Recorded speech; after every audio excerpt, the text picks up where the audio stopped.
In this episode, we delve into the deeply personal and heartbreaking story of John Callis, who experienced abandonment, depression, and abuse in military school. We explore the emotional toll these experiences took on his life and how it led him to a point of attempting suicide. Through his brave and candid storytelling, we aim to shed light on the long-lasting effects of trauma and the importance of mental health support. Join us as we navigate through his journey of resilience and hope, highlighting the need for understanding and compassion in our society. Oh, yeah. So, John, can you tell our listeners a little bit about yourself? Where are you from? I'm originally from a state in the United States called New Jersey. Okay, New Jersey. Okay, so it's a pretty big state, isn't it? It's a long state. It's not overly big. It's not like a Texas or California, but it's a long state, and it's called the Garden State for good reason because it's really beautiful there. Wow. Would you say there's it's pretty diverse, culturally diverse, racially diverse? Where I used to live was 20 minutes over the George Washington Bridge, so you tended to get a great diversity of people. You had Jews, you had Catholics, you had Greeks, you had blacks, you had whites, Chinese, you got pretty much every ethnic group you can think of, which was great. Yeah, that's amazing. Would you say that because of that, there is a openness towards different races and cultures? Would you say that it's very inclusive? I think most giant metropolitan areas that live on the coast are very inclusive because the trade is there. People come from Asia or from Europe, so both coasts get a large variety of people coming in. Okay. How long were you in New Jersey for? About 12 years. All right. Quite a significant amount of time. And you were raised there. You spent your time with your family. Can you tell me a little bit about your family? Sure. My dad passed away when I was 3.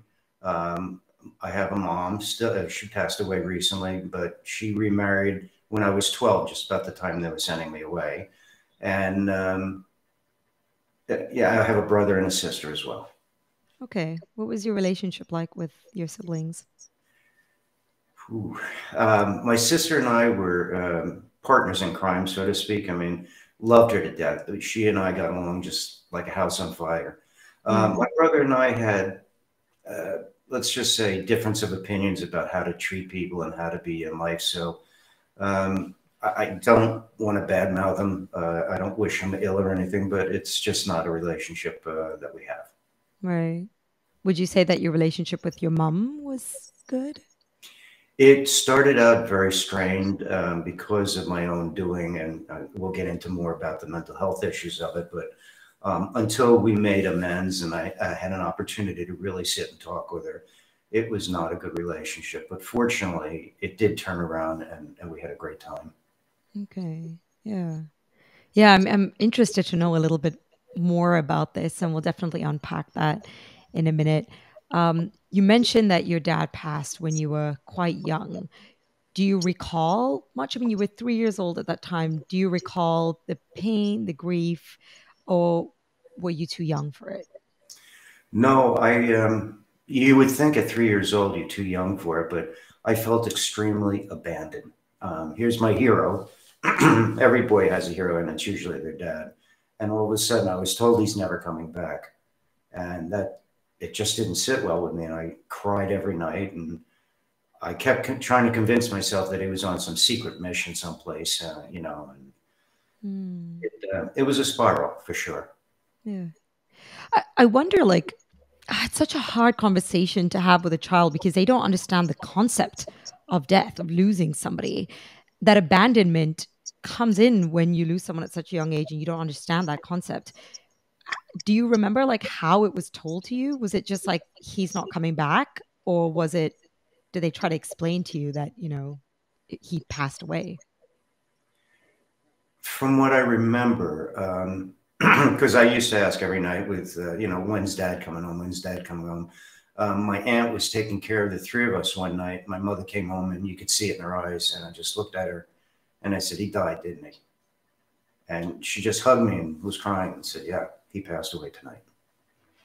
Wow. And it's this weird, It's a really delicate situation, but it's this weird feeling of like, maybe like blaming, like he left me. Like, why did he do that? But at the same time, knowing it's not his fault. It's not that he'd actually chosen to leave you guys. I guess for me, what I turned my anger and abandonment into is hating God. I gave up on my religion. I thought, if this is what you're about, you're not my friend. You can't take my father away from me. How could you do something that cruel? So that's pretty much where my mind was heading. Right. Would you say this is where your story begins? Sorry? Would you say this is where sort of your story begins, the unraveling of it all? Definitely. That's ground zero, if you want to call it that. Yeah. Yeah. Can you tell me a little bit more about that? So what happened after this?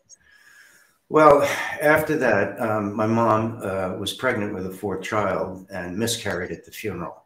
So we were living in a very impoverished neighborhood. And there she was with 3 kids, no visible means of support, and a dead husband.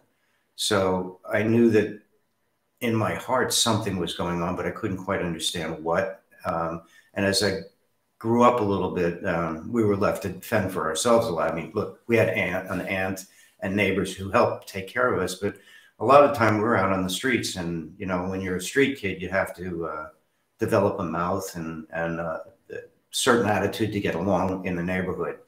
And that just started sending me into all sorts of trouble. And I developed a mouth on myself. I started hating the world and thought the world hated me. And it became very victimized.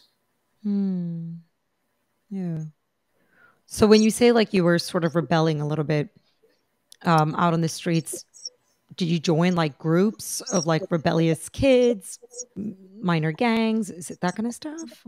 It wasn't quite a gang, although like today's terms, gangs are usually with knives and guns and all this, colors and jackets and all that. We weren't quite that organized. We were just a bunch of rough kids in the same neighborhood who hung out together. And, we'd fight the other neighborhood kids by putting up cardboard boxes and making mud balls and throwing them at each other as if we were in battle and war and stuff. And it got pretty bloody at times because, halfway through somebody put a rock in the mud and somebody else had put a rock. And then after a while, the rocks were being thrown instead of the mud. And, it got a little violent. Yeah. So at that point, did you feel like you had anybody to turn to like release your emotions or your thoughts and your feelings? Did you even feel like that was something you needed at the time? I didn't know what I needed at the time. I knew I was in a lot of pain, and there wasn't any resource that I could turn to. My mother, as much as I wanted to talk to, had no time for that. I mean, she was trying to make a living and put food on the table, and it was just really rough all the way around. So I really didn't have any outlet to talk about it. And so I started expressing it with getting into trouble and into fights and things like that. And that was my outlet for a while. Yeah, fair enough. And what about like in school? How were you doing in school at the time? Horrible. I just didn't have any attention to go to school. They thought I was stupid and told me so. So I started believing I was stupid. My 5th grade teacher I was madly in love with had me at the board one day and I did something wrong. She goes, "Are you really that stupid?" And my crush I was devastated. So I ran out of school and I went into the woods and hid for a couple hours because I felt like, wow, the only person I love hates me. And it was a tough time. So, resources. And it's like abandonment all over again. It's like different kind of way of abandonment, but it's just this bringing you back into that familiar feeling of like, here I am reaching out, feeling open and comfortable or love for someone, and this is what happens. Shuts you down even more. Yeah, it doesn't make you want to open up too often. It's it closes you down pretty quickly. Yeah. Did you find that to be like quite a recurring theme throughout your childhood a lot? Oh, very much so. I felt abandoned just every time I turned around, somebody was abandoning me. I mean, we can get into when it started, when I was put on a train, but just a little backstory. I started getting into so much trouble that by the time I was 12 years old, the courts gave my mother and then my stepdad had stepped into the picture at that point, a decision either they send me to military school or a private school. And so at 12 years old, my mother drove me from New Jersey to New York City, put me on a train alone at 12 to go from New York to Virginia, where I went to military school. And I was looking out the window and trying to wave to her, and she turned away and walked away. And I never felt so abandoned yet again. And now it's my mom. So I had no concrete staple. I had no anchor in my life, had nobody I could turn to. I'm on a train. I'm scared out of my mind. And my mother's walking away. And it wasn't until years later I found out the truth of that moment, which we can get into later. Yeah. So, yeah, I mean, that's such a painful thing for a young child to go through, especially not understanding it. I think it's just so important that communication is really, really clear right at that point to undo any of that trauma that can potentially be built up in a child. You mentioned that the courts had set this rule, or how does that work over there? Well, you start with a loudmouth, wild kid getting into a lot of trouble. Yeah. I got accused of stealing a car from my friend who lent it to me to take a girl home, but he was having a party with alcohol. We're all underage, of course, and his parents were out and they weren't expected back. They show up and he lied that I stole the car. And so I got arrested for stealing a car. And, you know, there were other incidents that went on that created these issues. I mean, my brother was getting into a hassle with this guy in a deli store, and we had found this old broken guitar. So I couldn't stand seeing my brother being treated that way. So I hit him over the head with the guitar and broke it. And the shop owner said, you two need to get out of here real quick before the cops get here. So off we went. So it just was a real ugly childhood that way. Yeah. And then they mentioned that your parents had the choice of either going to military school or private school. No, reform school. Reform school. Can you tell us a little bit about what those two are? Sure. Military school is when you go to an ROTC training, which means that you live under military rules, you dress as a military person, you get up like a military person, you march like a military person, and you take orders like a military person, and they can discipline you any way that they seem fit. My first night there, I got knocked out 3 times because of my mouth. Yeah.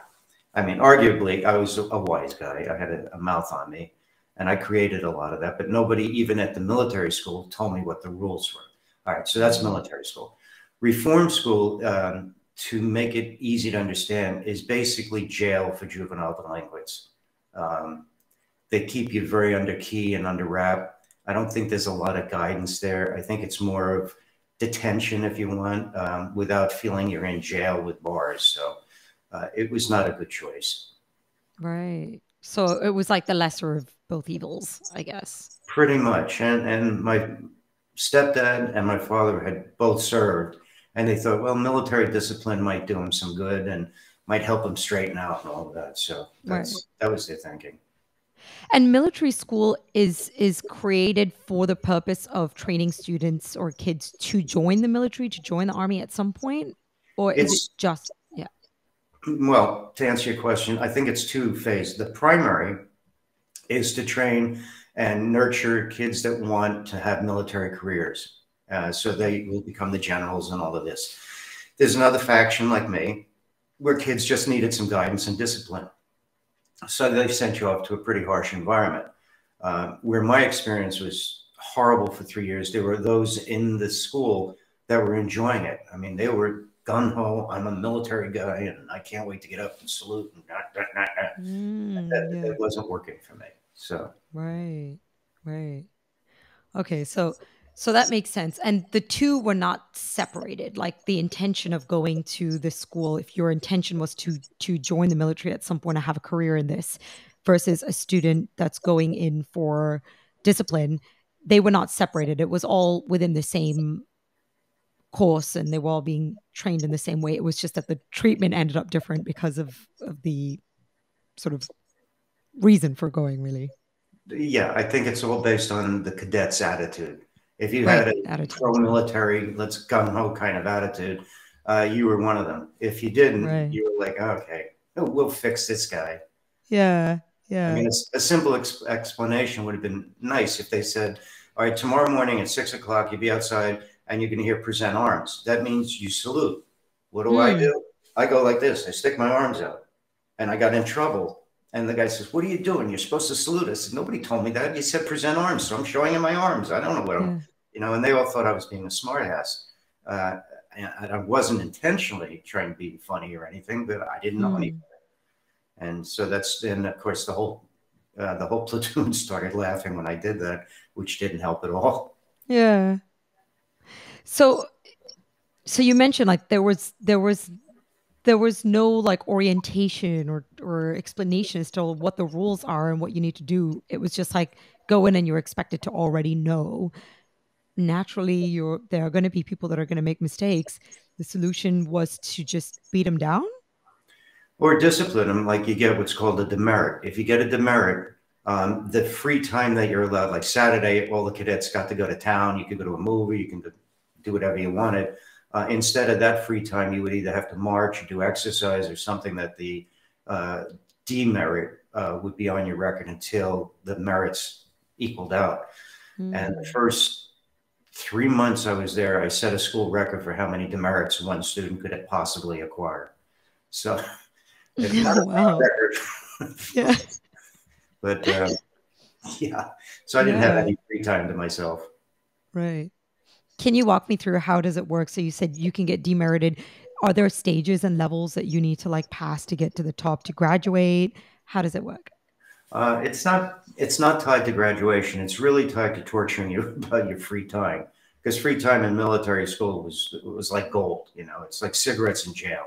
If you had free time and you can get out, you can't take a uniform off, but you feel like a little relief because you're out of the environment and you're able to intermingle with other people like civilians and girls. Wow, what a concept. Yeah. And, And when you have those demerits, that's stripped away. So you're kind of back on campus. You're still on campus. You're, holding your legs up for 3 minutes without dropping them. You're marching in a circle with a rifle. It's snowing. They don't care if you freeze to death. So it was meant as a punishment. And they meant to break you so that you wouldn't do anything except what they deemed were their rules. Now, I eventually found out they had a handbook. And so I read the handbook and sort of got a gist of what they were after. But, the first morning when I went out to stand in line with everyone to salute the flag, the headmaster came running up and said, "You're out of uniform." I said, "Well, I just got here last night. I don't have a uniform. It wasn't like something I travel with." He goes, "Are you being a smart ass?" I said, "No." He says, "It's no, sir." I said, "Okay." So I had to yell, "No, sir," real loud so he could hear. I thought he was deaf, but it was just the way military respond. So they sent me off to the uniform guard, and huge pile of clothes I had to carry back. I had winter clothes and summer clothes and spring clothes and all this. So then I had to figure out how to sort it out. And every shirt had to be a certain width when you put it into the open dresser, and not my style. Oh my God. Yeah. Yeah, you've just gone from like one life to a completely different life overnight. Exactly, overnight. Yeah. Can you walk me through a typical, like a day? What was a typical day over there? All right. So a typical day is you'd hear the bugle blowing his horn, and you had to listen because he would announce the uniform of the day, which meant it could be a cape, it could be a long shirt, it could be a certain hat and tie and all this kind of stuff. So then you get out of bed, you get dressed, and you make your bed, and you make sure everything's nice and tidy because after breakfast you were going to be inspected. And then you get in line, and everyone salutes. The flag is raised, the gun goes off, and then in order return and march to the mess hall, get in line, and go through the mess hall and get the stuff they called food put on your plate. And then you would stand there until you were told to be seated. And then you sat there very rigid and stiff, looking straight ahead until they said, "You may begin eating." And then you got to eat your meal. And then you go back, you brush your teeth, you get in front of your room, standing there until your captain came along, and they would inspect your room, they'd inspect the width of your shirts. And if something was out of line, you got a demerit. If something was exceptional, you got a merit. And then you would typically after that go to school and go from class to class to class with about a 45-minute break for lunch. And then you go back to class. And then if you had any sporting activity, you could do that, or you could, join a club or something if you wanted. I joined a couple of things just to get out of the mundane chores of being a military guy. But it was still pretty lonely, pretty traumatic. The irony, though, right? That it's like lonely, but you're doing everything in unity with everyone else. And that there is a routine, you're doing it side by side, but there is no real bond or connection. Yeah, there's nothing warm and fuzzy about it. You're all standing there, you're marching. You had to keep an eye left and right to make sure you were staying in line. Otherwise, your squad leader would give you a smack upside the head with a sword or something, They were pretty rough about it. I mean, they expected you to toe the line and not ask questions, do what you're told, and you got through it. Wow, that sounds really hectic. Did you make friends at any point there? I did. I mean, friends, that's a funny word in military school, but I had 2 roommates when I moved from the junior school up to the Hill, which is where all the big boys are. I had 2 roommates there. I had one down below. They sort of became your friends, your mates. A couple of other kids, we would sneak off together and smoke cigarettes and hide. You get caught smoking a cigarette, oh boy, you're going to hell. Right. Especially if you didn't have permission from your mother or your father, a signed paper. Which later I learned how to forge your name and wrote my own letter. So I had a letter to smoke. Amazing. Yeah. Okay. I guess it was also really competitive. So you must have also had enemies within the. Am I right in saying that? Enemies? That's yeah, you might put it that way.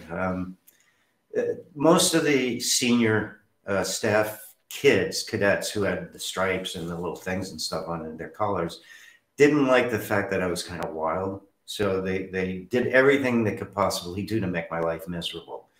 And one day I was outside with my M1, and I was just kind of twirling it around a little bit just to play with it, because I was bored.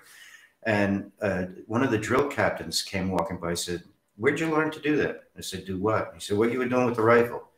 I said, I'm sorry, was I doing something wrong? If so, I'll put it down. And he said, no, show me again. So I showed him.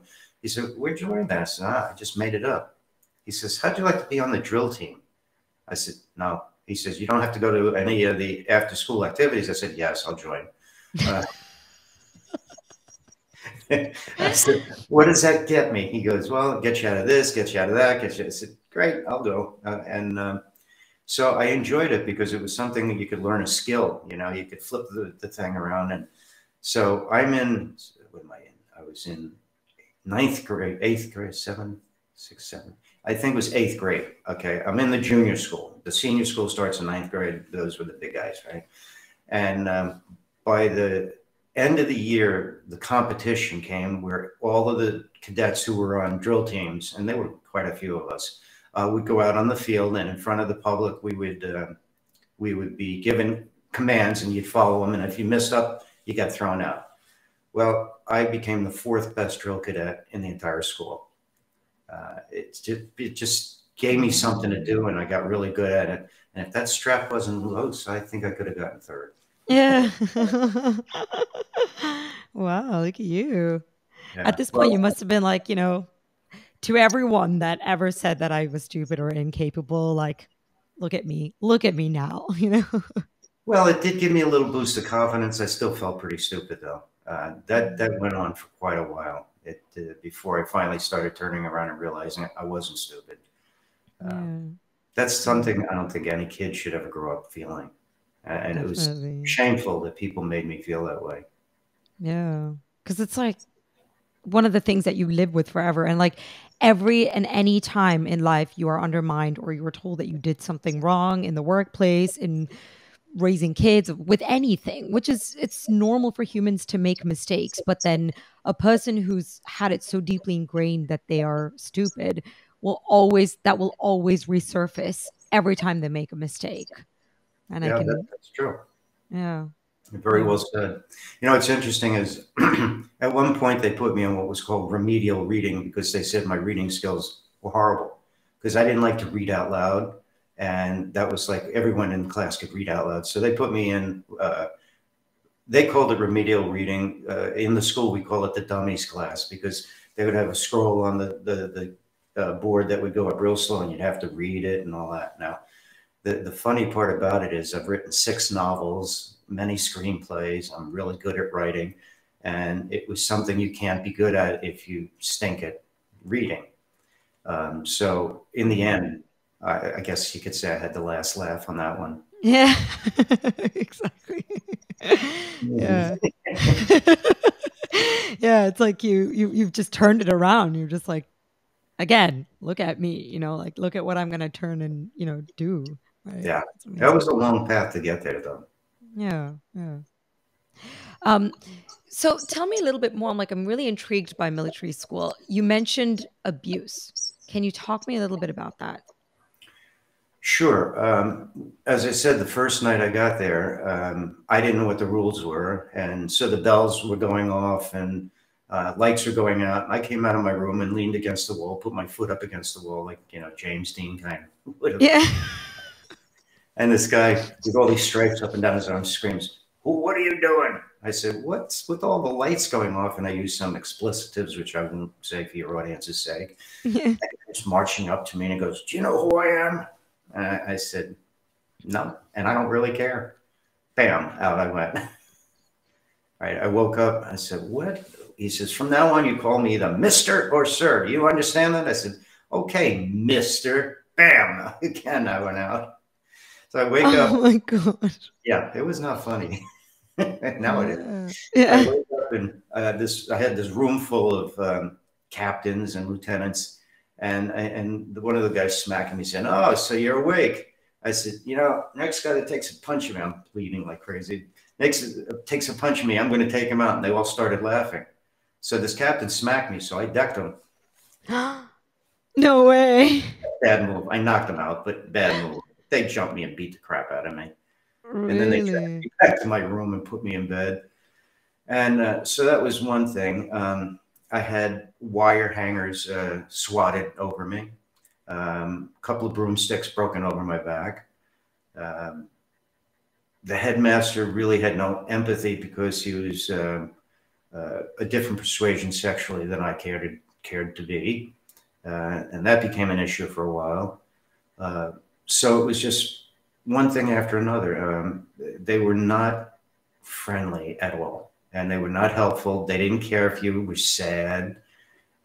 If you, God forbid, you ever cried, you'd be ostracized. They tease you to endless means.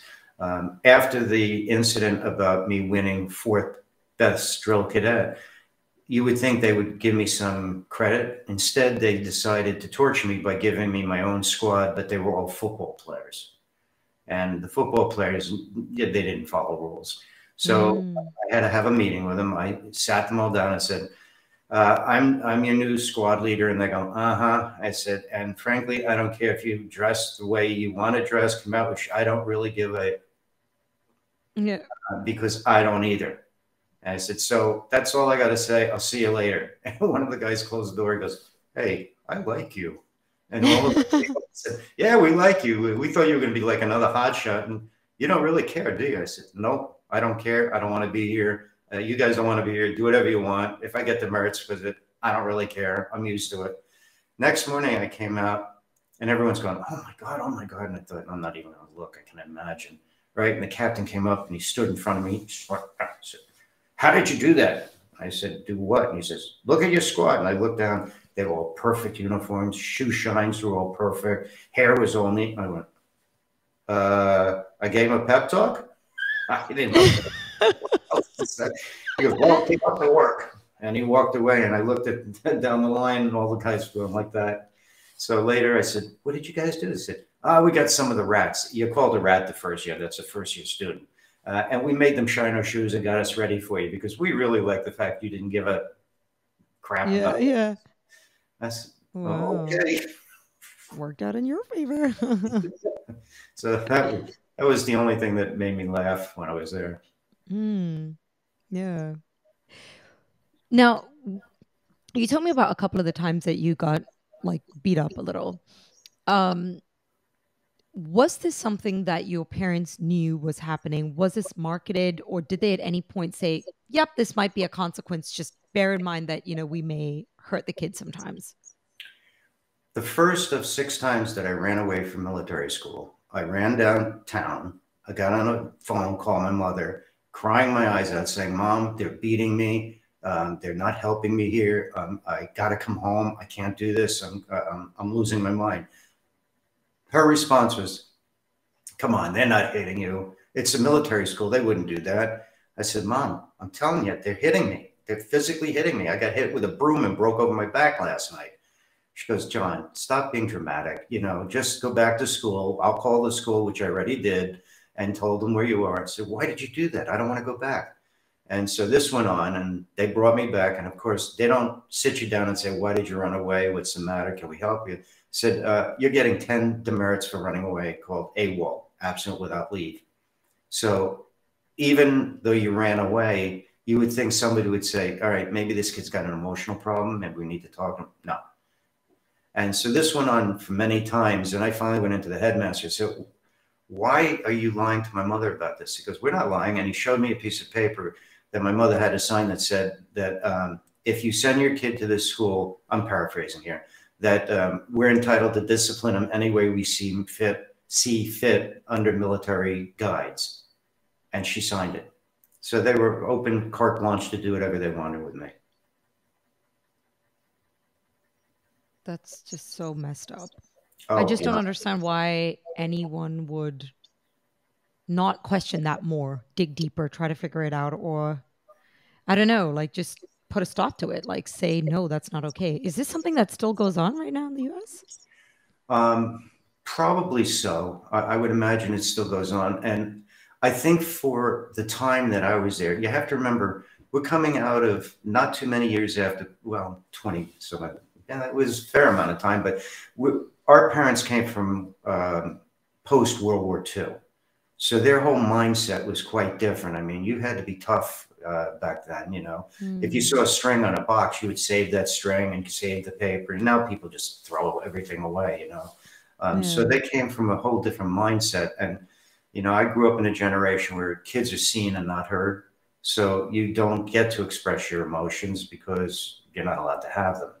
I grew up understanding that boys are not allowed to cry. We had to be strong. Basically, what the message was is you're not allowed to have emotions. You're not allowed to have feelings. So keep them to yourself because we don't really want to listen to them. That's the message I got. Nobody ever actually said that, but that's kind of the message that you get after hearing it so often. Yeah. And unfortunately, the reality is that they are there.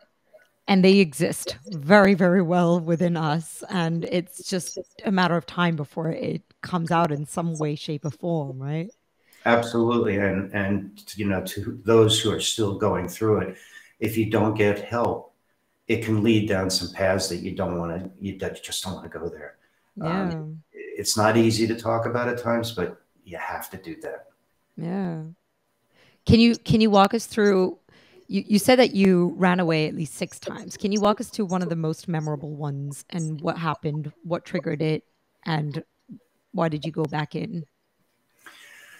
Well, it started out this one particular time, the day was rough.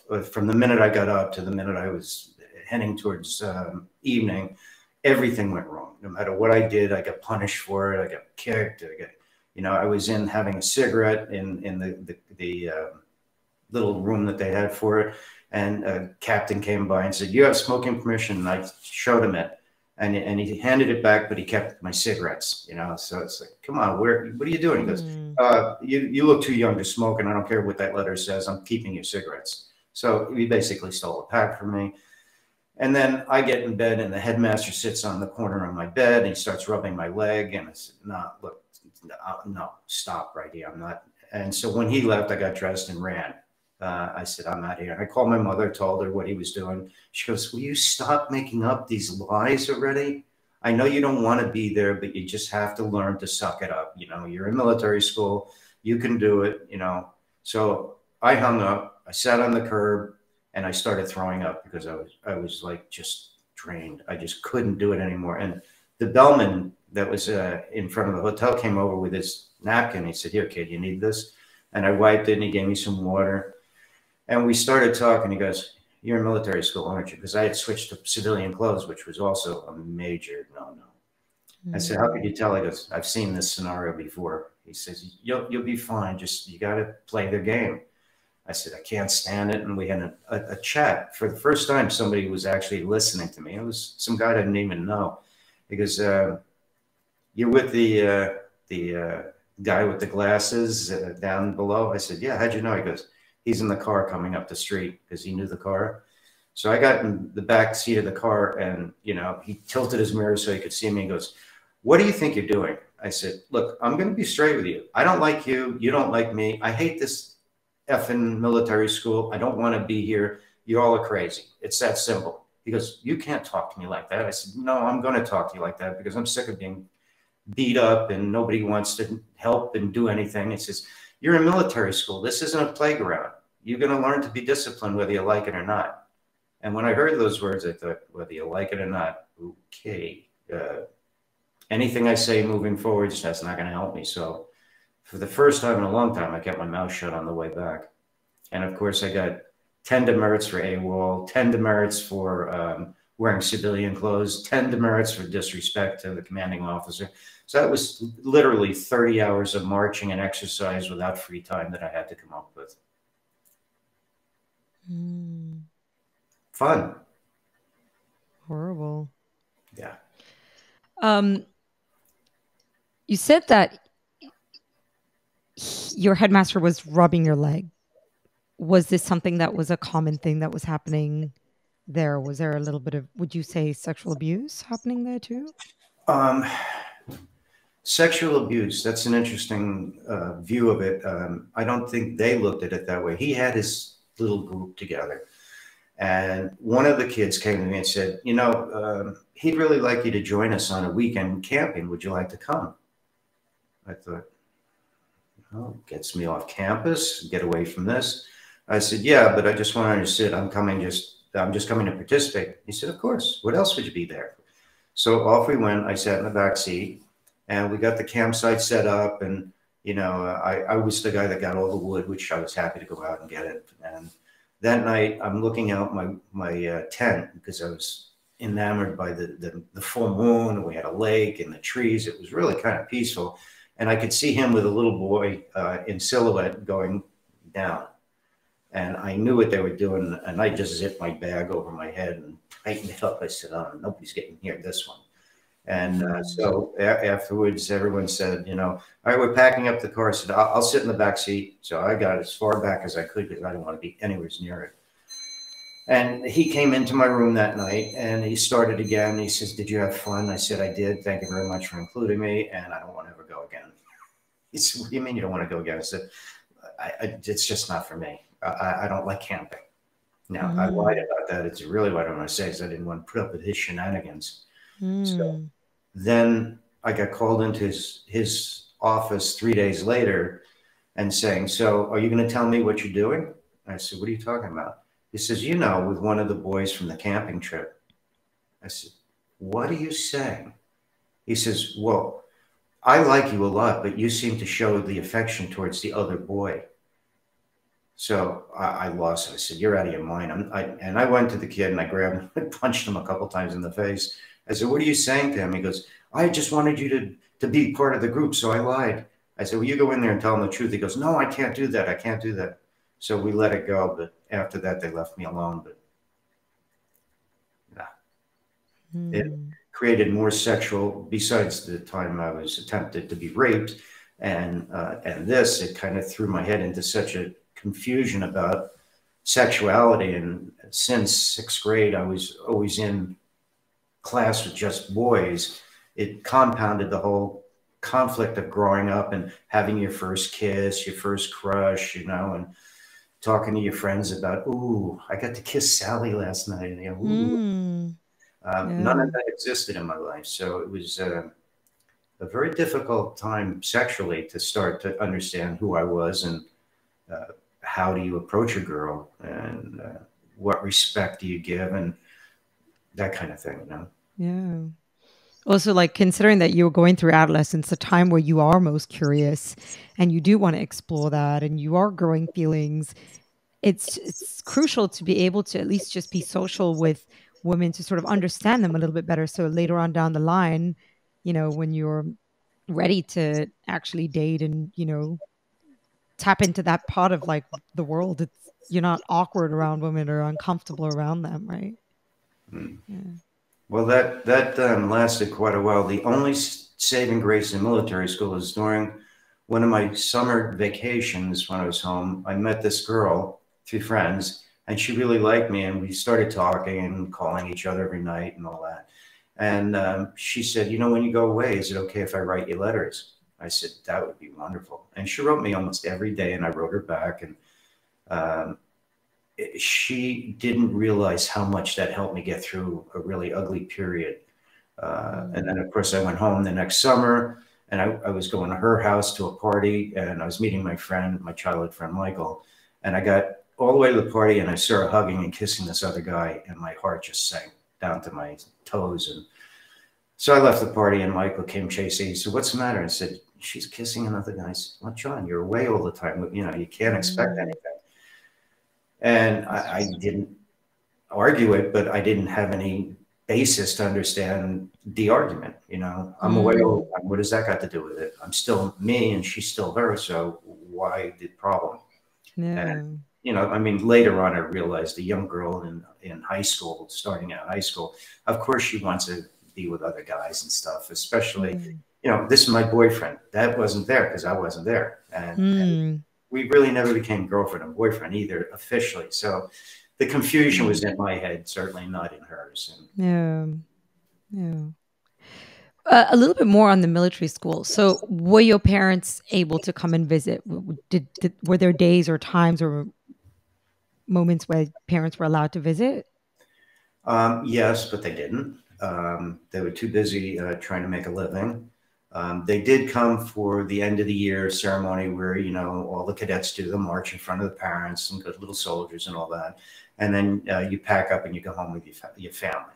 Now, they did come to that, I think, once or twice. Otherwise, I took the train back home. Yeah.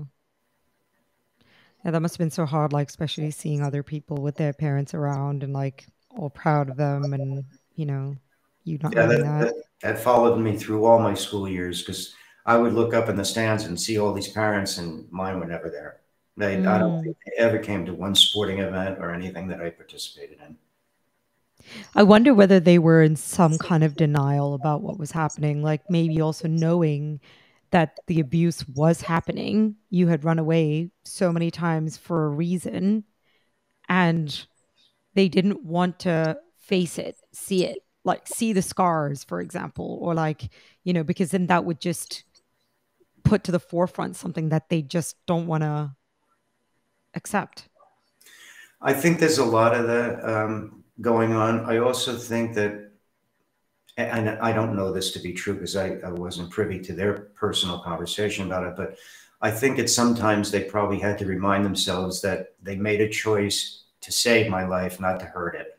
And although there were moments perhaps that were ugly for me, they may have been necessary steps to breaking the ugly part of this personality and trying to help rekindle something else. Now, they didn't know what that was. They didn't know how to guide me. They didn't understand therapy. It wasn't available per se. It wasn't discussed. But I think that was their choice in their minds, that they sent me there for that reason. And if they brought me out of it too soon, I might have gone back and become a criminal or something. So I think they had to live with that decision. Right. Yeah.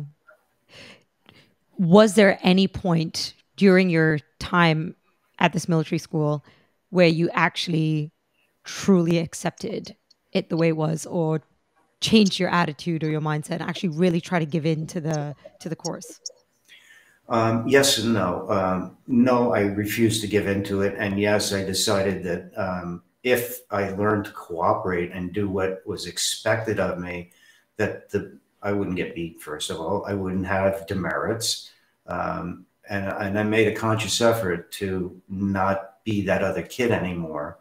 And then one night, I was shining my shoes, and I looked down at the floor and I thought, I wonder if I could get the floor to look as good as my shoes. So I took all the furniture out of my room, and I'm on my hands and knees with this giant kit, taking polish, and I'm buffing away, and it's coming up really cool. My roommate comes working and goes, "What are you doing?"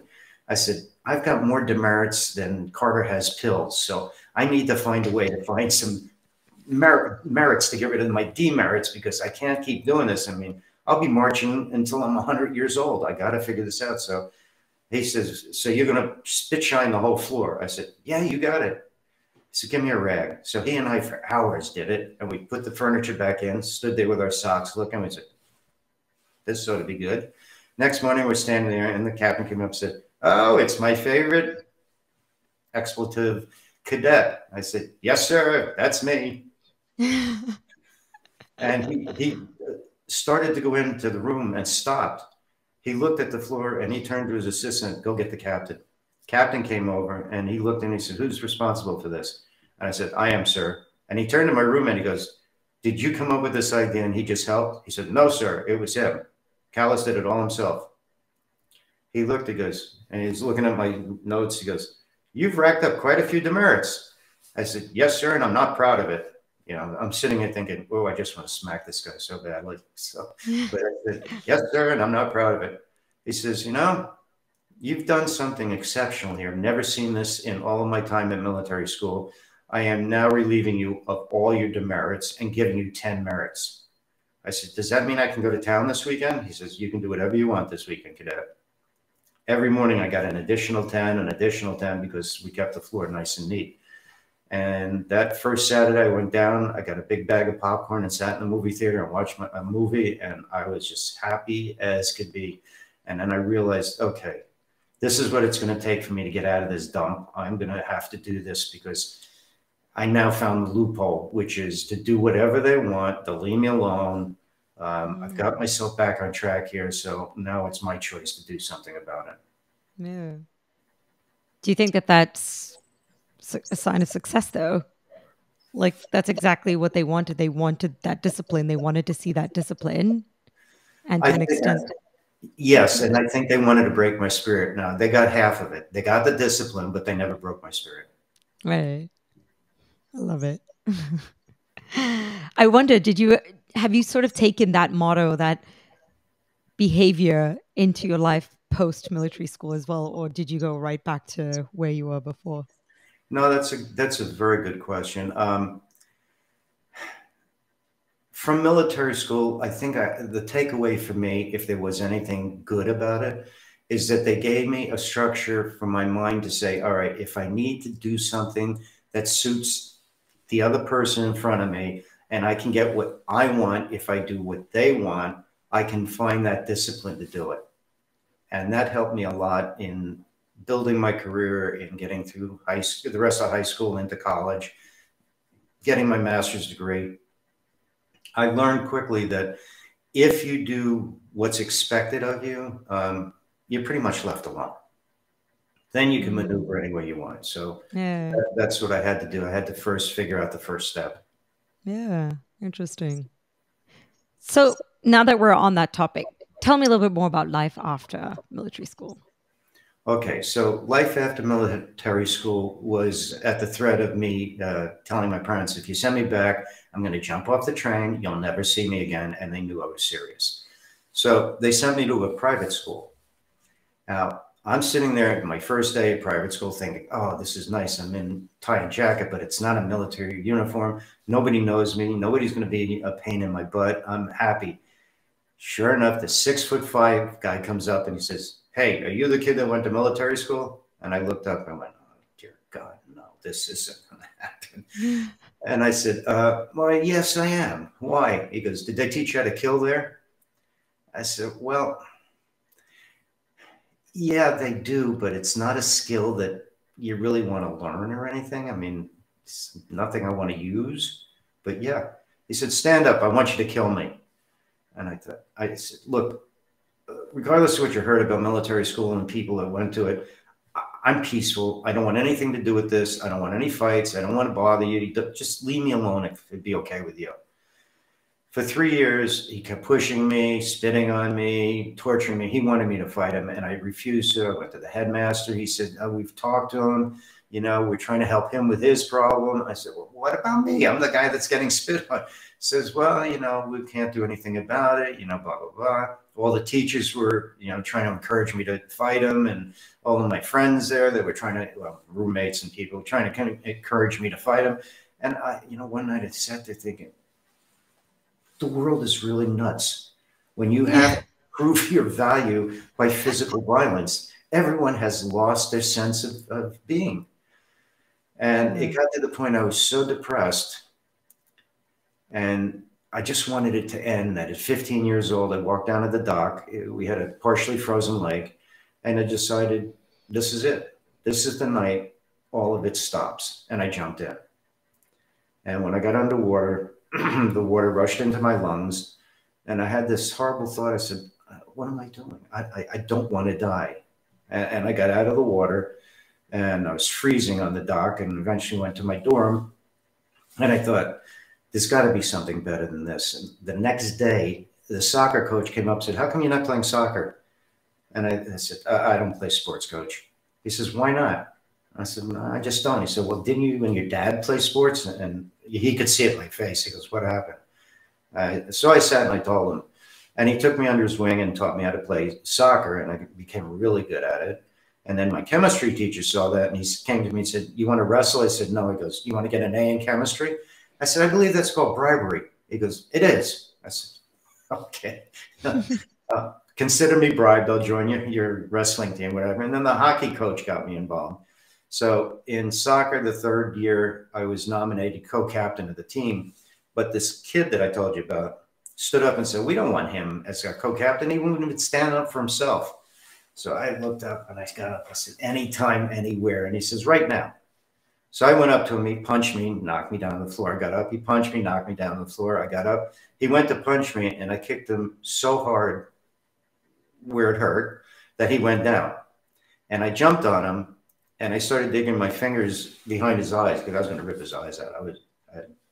I told everyone, if I snap, I'm not responsible for what I do. But I'm warning you, don't let it get there. And they wouldn't listen. So the whole team had to pull me off, and I walked off the field. The coach came down. I said, Coach, I'm really sorry. I know I screwed up, but I've been telling everyone. He goes, no, don't worry about it. You're fine. He says, I'm glad you finally did it. The headmaster was in the window. I could see him applauding. I said, okay. Wow. The world really is crazy. And it turned out that I got nominated, including this guy, as co-captain of the team. And every night when we would go in the dining room, he would stand in front of me. And then this night I walked in, he stood in front of me. He saw me making my fist because this time I was not going to put up with it. And he stepped out of the way, and the whole cafeteria exploded into applause. And that's when I realized it was crazy. People are nuts. They're just out of their minds. And then I became third place in the tri-state wrestling. Wow. One of the best defensive hockey players. The coach pulled the team together my senior year. And he said, all right, Cal's been on the team a couple of years now. You've seen him play. And I'm sitting there thinking, where is this going? He says, there are two things that can get by Callis, the puck or the man. But I've never seen both get by him. Why? I said, you're not supposed to? Yeah. Said, that's right. Because, I mean, I was extremely aggressive.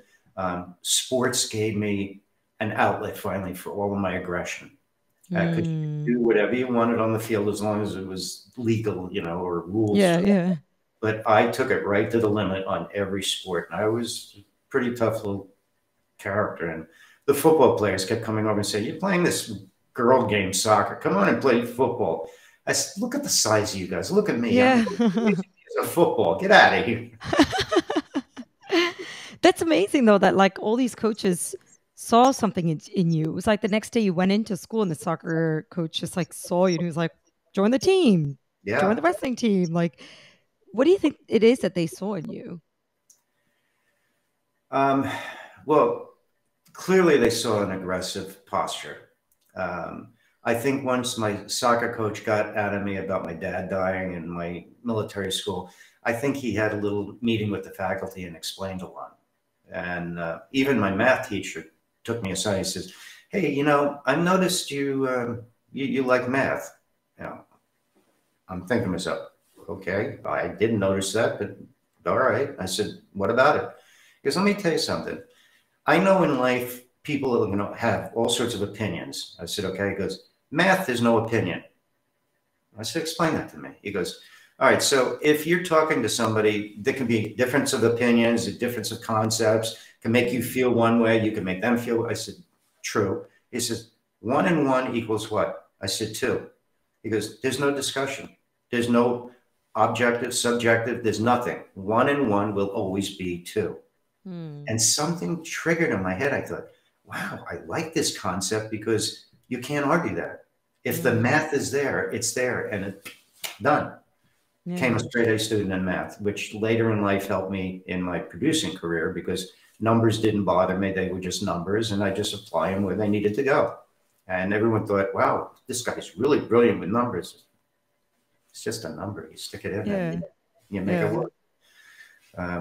That's amazing. It's like, it's this weird like way that this universe is sort of like conspired to just turn around to give you opportunities. And like, you're like a prodigy in a sense. Like it was just there all along. It was like pent up like passion or pent up knowledge that you had that you just needed an outlet to like release it into. And the moment that you released your energy into it, it's just like, bloomed for you. There was no stopping the train. Yeah, that's amazing. Yeah, I mean it's weird. I mean, I guess it is like how you mentioned in the very beginning, you were shut down in so many ways. You were told you were incapable, and it was like maybe an extent there was like a part of you that knew you just needed to break away from that environment and move into another place where you were more accepted or where you were just given an outlet to shine. And the moment that was given to you, boom, it happened. Yeah, that's really cool. I think if you capture those moments, it can certainly start you on a different journey. It doesn't give you the journey, but it at least gives you the possibility of something else. Yeah. Did you ever, like, just curious, did you ever speak to that guy afterwards? I mean, he was like this arch nemesis in a way for like 3 years. He was the reason for why you jumped into that frozen lake. He was finally, you fought him. Finally, like so much of your life was sort of around this guy. Did you ever try to find out like why was he such a bully to you, and why did he want to fight you so much, and what was that? What was it with him? That's really interesting. I'm going to jump around a little time-wise here to answer your question. Yeah. When I was going through that with him, I used to pray every night. Even though I didn't believe in God, I decided I was going to pray anyway. And I would say to God, I said, look, I want you to hurt him like he's hurt me so he understands how painful it is what he's put me through. Okay, so that was that. We graduated. He went off. I went off. Boom. I was out in Los Angeles doing my master's degree, and I became one of the premier producers in making music videos. And the second year at MTV Awards, the film that I produced called Smuggler's Blues with Glenn Frey from the Eagles won Best Concept of the Year. So the girlfriend that I was dating at the time and I got on an airplane and we're heading to New York because I'm going to go to the show. And this guy in front of us, a couple of rows up, is singing, "S beers for you." And stewardesses, sorry, flight attendants, they were called stewardesses back then. Yeah. Flight attendants, we're trying to keep them calm and everything. And I'm looking. And my girlfriend says, "What are you thinking?" I said, "Remember that jerk in private school I told you about?" She says, "Yeah." I said, "I think that's him." And then I start to get up. She goes, no, sit down. She goes, "Where are you going?" I said, "Well, I want to go see if it's him, and then I'm going to beat the shit out of him because he's drunk." She goes, "You're going to be a big, tough guy and beat up a drunk, right?" I went, Why did you have to run away from me? Exactly. So I sat down. So as we're getting up, the flight ended. I walked by him and I look and I said, "Is your name?" And I use a fake name in the book. I'd like to keep respectful for that. And he stood up and he tried to put his hand out. He kept falling down. He says, "Yeah, how do you know me?" I said, "I was the person in private school that you kept spitting on." He goes, "Oh, we didn't like each other, did we?" I said, "I still hate your guts." Yeah. And I said, "You're a mess." And so we get to the baggage claim, and I went up to him because he was like swaying, and I said, "Are you okay?" He goes, "I'll be okay." I said, What happened to you? I mean, you were in a movie. I saw your movie. You were one of the big popular kids." He goes, "Oh, John, 2 weeks before I was going to get married, my fiance climbed a ladder and fell off it and killed herself accidentally." And I kept remembering at that moment all the times I had prayed that he would have something happen to him, that he would know what pain he put me through. And I blamed myself for her death. And it was a moment of forgiveness, of relief, and I gave him a hug. I said, "I'm so sorry, and I just want you to know I forgive you, and I don't know what else to say. Here's my card. If you ever want to talk, let me know." About 4 years after that, I got an email from a mutual friend of ours saying that he had passed away. So it was an interesting completion that I got to do with this guy. And I had to learn to forgive myself over that because I know I didn't really cause her death. But, when you start understanding the power of the universe, you start wondering, you didn't help it either. Yeah. It just makes you think like about the number of times, like in the heat of the moment, we think things about other people, or we're just like, "Damn, this person, like I just wish blah blah blah," and I like just be in the moment and not really realize the impact that could actually have, whether karma is a thing or not, or whether it really does work that way. We may never know, but simply putting it out there, whether or not it actually ever manifests into something, it's always going to be something we've got to live with, like inside our mind. Like, did I have a part in that? Right? It's a difficult. Well, if we are truly all connected on Earth, which I do believe we are, then there's something spiritual about your thoughts that will impact everybody else. So I think it's important to just, as you said, keep an eye on what you're thinking, and whether it's karma or not, it's still there. Yeah. So after you joined like all of these sports and you'd made your way like quite high up in these different sports, did that become your new outlet for aggression? It gave me the outlet for aggression. It still hadn't resolved the emotional side of it, because there's a couple of things in mental health that you have to look at that, to me, separate things. One, there could be a very physical element to it where you have this pent up energy and you don't know what to do with. And the other side is this mental energy where your head's going to explode. So in my case, I had both. And fortunately, with the sports, I was able to get rid of a lot of the aggression. So at night, I had calmed myself down enough to be able to think a little bit and do some homework and that kind of stuff. So it's important to recognize those elements in your life. Yeah. Well, so what did you eventually do, or did you ever eventually address the emotional element or the emotional side of it? Well, unbeknownst to myself, I had several mentors. One was my soccer coach, the chemistry teacher, the math teacher. And then I get to college, my first year, and I decided on becoming a chemistry major to cure cancer because my dad had died of it. And after a couple of semesters, the chemistry teacher said, "I want to take you for a walk. Come on." I thought, okay. So we're walking and talking. He says, "You're a straight A student in chemistry. You do 3-hour labs in 45 minutes and they're perfect. But you don't remind me of a guy with the little pocket protector with the pens. You're not a chemist. What's going on?" So I told him what was going on about why I joined chemistry. He said, yeah, I thought it was something like that. Very wonderful idea. And I embrace your thoughts for it. And it's really respectful, but you're out of my class. I said, what do you mean? You just told me I'm a straight A student. He goes, yeah, but you're an artist. You need to go find yourself. So go find yourself and have a great life, but you're not a chemist. So that day I'm sitting on the grass and my African-American friend came up and said, what's up? And I said, oh, Liz. And I told her what happened. She goes, what? She goes, well, come with me. I need your help. I thought, okay, we're going to be moving some furniture or something. And she walks me into the theater. And she says, just do what he says. I said, what are we doing here? And he says, oh, you're the guy here. Here's the script. Get up on stage. I said, what do you mean? He said, you're this character. You read these lines when it. And I told her, I said, what's going on? She goes, I just thought it'd be fun. So I'm up there and I'm reading the lines and he's giving me some direction. I would change and he'd say, oh, that's good. And we'd keep going.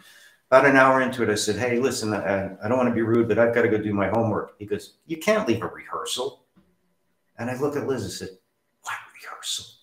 And he goes, you've got the leading role. I said, no. Yeah. No, I didn't sign up for this. No. And she said, yes. And so everyone in the cast got around me and said, no, you're really good at this and all that. And something inside of me felt really comfortable with these people. I thought, oh, this is support. People are actually liking what I'm doing. They're saying they're here for me, for each other. And I fell in love with it so much that the second year I wrote my first play and they performed it for Parent Teacher Weekend. And at that point, I knew I had found a creative outlet because of Liz and my chemistry teacher. So that was a huge turning point in my life. And by the way, just as kind of a funny aside, my first year in college was the first year I was in class with girls. I dropped my pencil more times than I could count in a lifetime, just to look at legs with stockings. So I had basically failed out of college, and they brought me into the room and sat me down in front of the whole thing. And they said, John, we see you came from, a pretty well-educated background, and we know you can do it. How could you possibly get this low of a grade that you're failing out of college? And I just looked down and said, you don't want to know. They said, no. I said, girls. They said, girls. They smell good. They look good. They have dresses on. They got legs. Oh, my God. I couldn't concentrate. Yeah. They were all laughing. And they said, okay, well, we'll let you know. I said, okay. So I came back the next day and they said, we're going to pretend you never came here. We understand your flight was really rough for you. So you're going to start college all over again here this next semester. But with the proviso, you've got to get at least a B average or you're out. So I went and hid in the library every night because I could hear under a table because I'd hear, John, it's a party. You want to go? And no, I can't. Yeah. So I finally got all B's and I stayed, and that was a big turning point. Girls. Yeah. Well, especially because, you only got introduced to that world a little bit late, right? So way late. And it was just like a candy store to me. It's like, wow. And I mean, the perfume smell in a classroom, how could you concentrate with that? Yeah. No, that's really funny. I love that you were talking about earlier, like you were literally shutting it down at one point. You were like, no, I don't want to do that. No, I'm not here for it, and it was like a 180 where your environment, like people around you were like, you have to, you're good at it, you deserve it. And it must have been so like encouraging to sort of have that at the same time, like trying to like focus on one thing, but then realizing that, hey, like the doors are opening and all these different angles, and like, why not explore it? So it's great that you actually, even though you pushed it away for some time, but you did get into it and allow yourself to like see what that world might be like, and like didn't shut it down. Yeah. No, I think that's very insightful. I think a lot of the mentors that I had that I didn't even know they were mentors were pushing me in the direction I needed to go, and I didn't even realize they were pushing me in that direction. And once I got old enough to understand what they had done for me, I kept sending prayers through the universe, thanking them for what they had done. sometimes, as you pointed out before, the universe is a very funny place, and it sends things to you that you may not know you're getting, or get it in a different way than you asked for. Yeah, definitely. I'm sure we've all been down that one. Oh, could I please do this? Please, please. And something else comes and you got it, but it wasn't the way you asked for it. Yeah. So, yeah. 100%. I think like right now I'm like right in the midst of my life. And so a lot of the times I see it in a very filtered view. Like I see the challenges, I see the difficulties, but then I don't see the wonders and the compliments or the encouragement that comes my way because I'm right in the midst of it, right? But sometimes like hindsight is 2020. It's when you look back, you realize, hey, actually, like I was surrounded by such amazing, encouraging people. Why didn't I see it back then? Why didn't I like see that opportunity that was knocking at my door? So it's great. It's just a great perspective to offer to listeners every once in a while that may be stuck in a rut or in the middle of like, a very difficult time in their lives, that there are still support groups. There are still people that will help lead you in a different direction if you only just like open yourself up to it and listen to it, right? The key is the listening. And then the other part of that, of course, is the willingness to accept it and do something about it. Yeah. So where's Callus now? Tell us a little bit about what you're doing now. Tell us about the books that you've released, like about the work that you're doing now. Okay. Well, just by way of background, I'm a 40-year veteran writer, director, producer in Hollywood with 8 award-winning productions, including an Emmy nomination. So to go from where I started to what I've got today, the odds were stacked so far against me that you wouldn't even want to step into that playground. But I was determined and I wanted to do it. So I kept finding ways to keep active and working towards it. So I joined the Directors Guild in 1983. My first day in the business was in 1974. So it took me about 9 years to get into the Directors Guild. I started getting little jobs. I think I parked cars for 15 hours a day for $25, but I was in the film business. Yeah. But I took that, believe it or not, and years later when I was directing and producing, if I was producing something, I would go out with a tape measure with my staff and we would measure out the street, the length of the trucks. I'd make a little drawing and say, okay, parking wise, I want this vehicle facing this way. I want the tail that way. I want this here, that there. And usually companies take around 2 hours in the morning to sort all that stuff out. My company was up and running within 30 minutes because I had it all pre-laid out and we could just go out and do it. So I took every experience I ever had in life and somehow it all became part of my success as a writer, director, producer.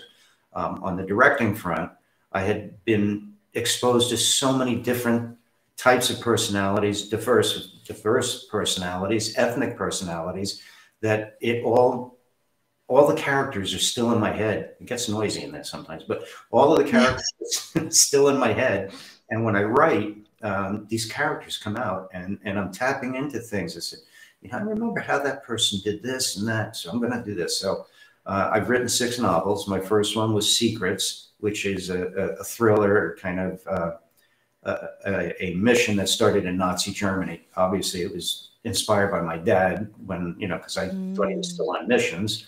Then I wrote First Time Parents Survival Guide to Avoid Unnecessary and Wild Spending, which was a baby book because when my wife and I got pregnant the first time, she handed me a list that was like $5,000 worth of stuff. And she goes, what do you think? I said, I'm not spending $5,000 on somebody I don't know. No. I said, okay, Smarty, what do we know? What do we really need then? And I thought, if I open my mouth one wrong way, I'm going to lose $5,000. Yeah. I said, honey, I don't know, but we know a bunch of people who have had kids. Why don't we invite them over for lunch? And she goes, Anne, I said, I'll come up with a list of questions and we'll ask. So they got together. We got together and started on lunch and said, ladies, the reason we invited you here is it's obvious my wife's pregnant. We're not trying to pit one mother's opinion against another. I'm going to ask many questions, but one question. I want to go around the circle and please tell me your view, even if it's different than the other person's, just so that we have enough information to make a decision what's important in our life. Yeah. So after I did that, I had recorded it. I played it for my friend Joe. And I said, you need to write a book. This is great stuff. I said, a book? Okay, sounds like a good idea. So I did 2 more recordings and all that. And then I started getting on the radio because people wanted me to talk to people on the radio. And I remember this one woman said, well, I saw in your book that you don't believe in baby wipe warmers. Why? I said, madam, can I ask you a question? She said, sure. I said, do you live in an igloo? She goes, no. I said, is your house like so cold there's ice on the window? She goes, no. I said, do you have a warmer around your toilet paper? She goes, no, that's ridiculous. I said, my point is, it's ridiculous. Yeah, exactly. Yeah. Nice and simple. It's warm. You wipe the baby. It's, you don't need it. She goes, well, how about the fact you say you don't need a baby monitor? I said, no, you don't. She goes, well, how do you know? I said, well, my experience having had a kid now, let me ask you a question. Will you agree that new parents starting out basically have a 1-bedroom apartment and it's pretty small? She goes, true. I said, when that baby starts crying, the neighbor 2 blocks away can hear them. Why do you think you need a monitor when you're like 10 feet from them? Yeah, exactly. So we had these kind of running battles. Yeah. So that was that. Then I wrote let's see, what was next in that one? I wrote a horror story called No Solicitors, which I turned into a script and then I produced it. So I wrote, directed, and produced it with Eric Robertson as my star. And that was a really fun experience. Yeah. Then my wife and I, since 1990, have been setting up Charles Dickens Village and we became known as one of the world's biggest collectors and display of anybody in the world. Our platform, when we set it up, which is usually every other year, but it's been 10 years, we finally set it up this year, it's gone now, but it's 5.5 feet wide and 22 feet long. And it's got a train, hand-carved mountains, 84 buildings, over 800 trees. I mean, it's a pretty big deal. So I wrote a story called Christmas Voices because I feel the moral compass of our planet has gone cattywanka. And so I created a modern-day Scrooge who started out very poor in a farm, became extremely rich, only to forget what was important, which was family. And he woke up inside the village he had been building for his kids and had to learn all these lessons as a modern-day Scrooge. So the next one was When the Rain Stops, which is what we're discussing now, my memoir. And then I just completed my 6th book called The Myth, which is when I was a kid, I always felt the pulling. When I went outside, I'd look up and I felt the pulling, and I couldn't quite understand why. And one night I was watching a Nat Geo because I like watching animal things because they're really cool. And the commentator was saying, and this is the salmon swimming upstream to spawn because it has a strong desire to go back to home. And I thought, back to home. Maybe I'm not from this planet after all. Maybe there's a gene in me that's connected to something that came here. Because Darwin's theory, we never were able to understand the leap from Neanderthal to Homo sapien. So I created this whole story where these 2 warring nations, planets from a different dimension and a different time, decided to come to our solar system to try to work it out. And we had 3 planets at the time, Mars, Milana, and Earth, that all were inhabited. Well, everything went to crap because they brought the military and they shouldn't have. And they blew up Mars and Milana. It just got course, yeah. So that was that. And then my next book after that's going to be called The Citizen Maker. And that's about my grandfather on my father's side, who I don't know much about, which I'm doing a lot of research.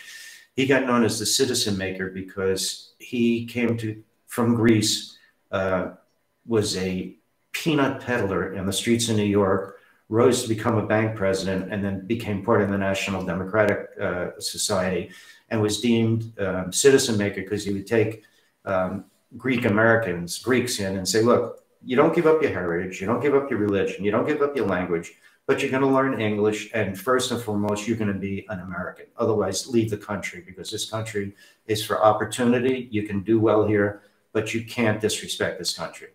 So, so he became a big deal. And I want to write that story. Wow. That's amazing, firstly, to begin with. You've done so much. It's just in terms of writing. We haven't even talked so much about the other things that you've done. But they're also quite different genres, like bit of horror, bit of memoir, like bit of, history, a little bit of, children's book. Like, how did you manage to tap into so many different genres? And which one would you say is your favorite? People have often asked me, other writers, they say, I write detective movies or stories. I write romance stories. You write all over the place. Don't you want to be known as a genre writer?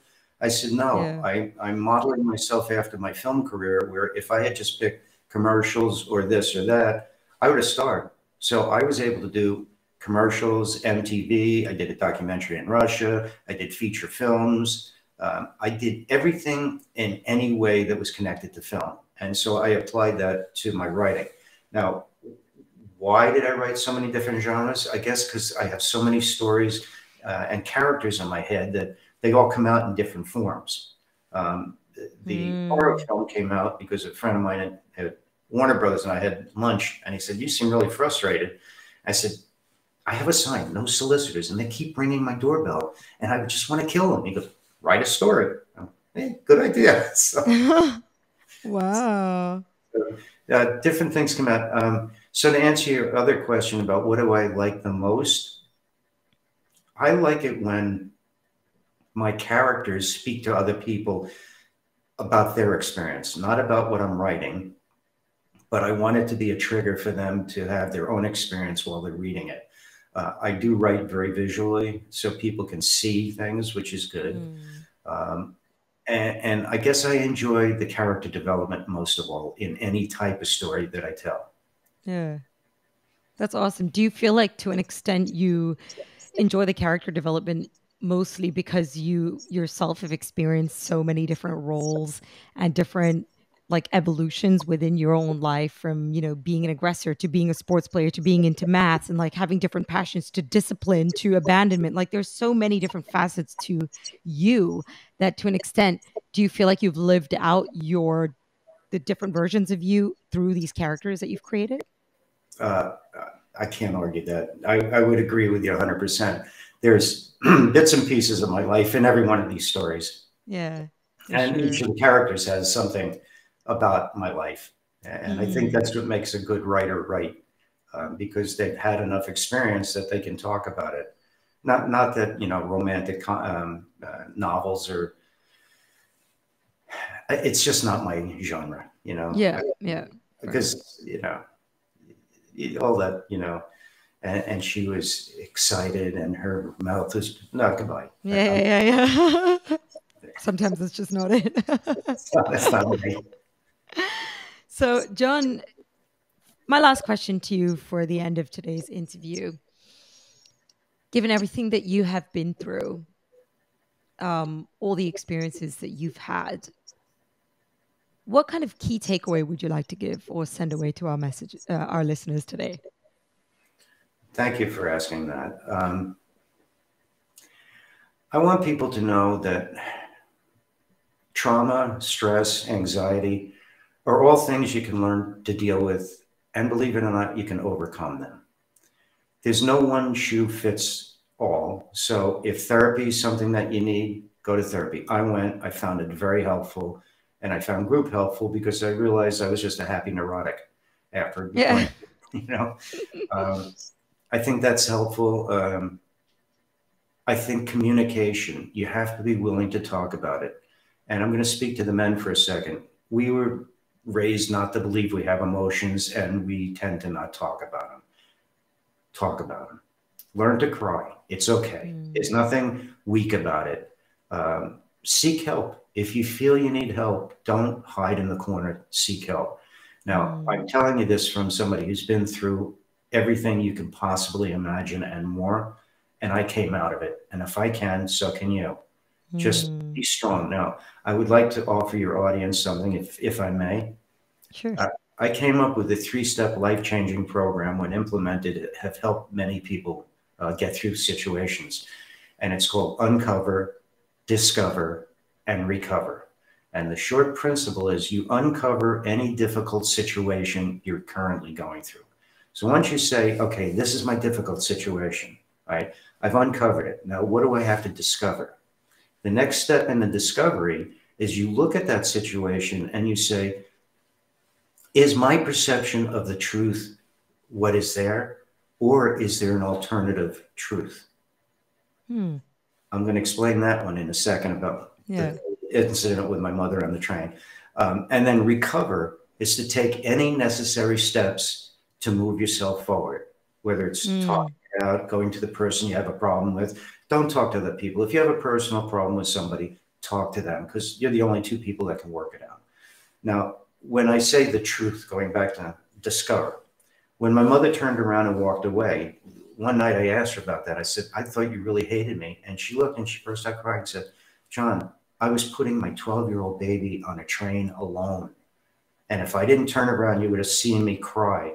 And I have cried every single night that you were in military school because I knew you were in pain.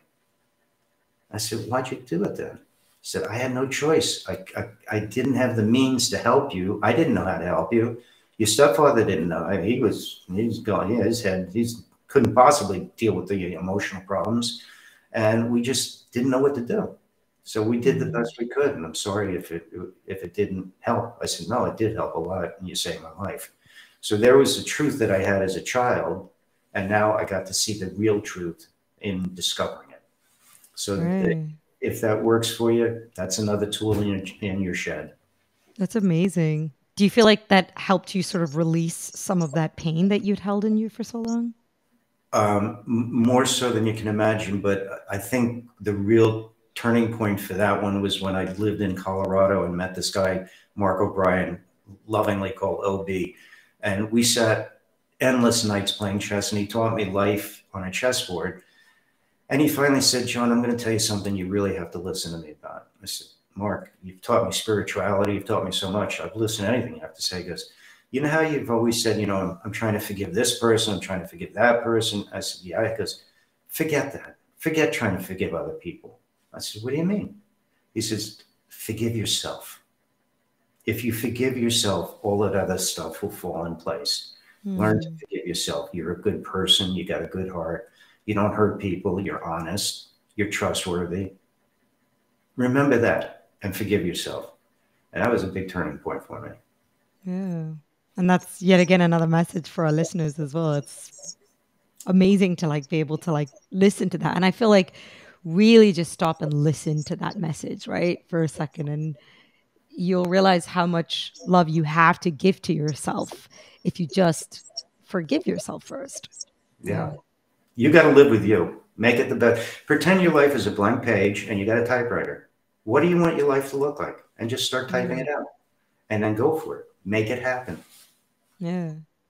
That's amazing. Thank you so much for today, John. That was so insightful. And I really appreciate you being vulnerable and sharing such a, part of your life, or everything about your life really, with us. So thank you so much for today, John.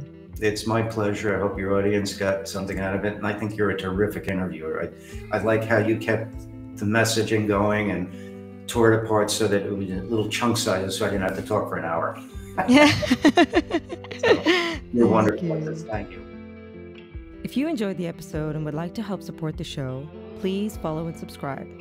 You can rate and review your feedback on any of our platforms listed in the description. I'd like to recognize our guests who are vulnerable and open to share their life experiences with us. Thank you for showing us we're human. Also, a thank you to our team who worked so hard behind the scenes to make it happen. Chris Trzynski, Stefan Menzel. The show would be nothing without you. I'm Jenica, host and writer of the show, and you're listening to Multispective.